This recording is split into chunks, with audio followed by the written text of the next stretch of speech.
हजरत मोहम्मद मुस्तफ़ा सल्लल्लाहु अलैहि वसल्लम कुछ सहाबा इकराम के साथ सफर पर रवाना थे।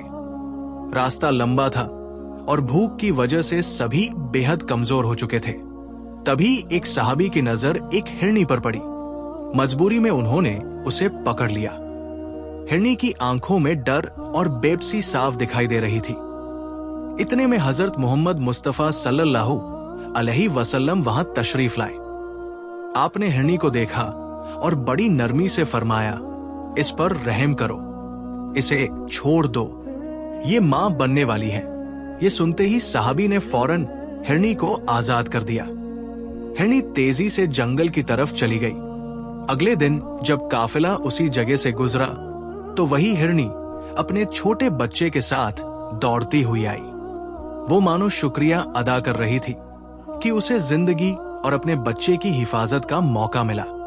हजरत मोहम्मद मुस्तफ़ा सल्लल्लाहु अलैहि वसल्लम ने मुस्कुराकर फरमाया, माँ की ममता अल्लाह की सबसे खूबसूरत नेमत है।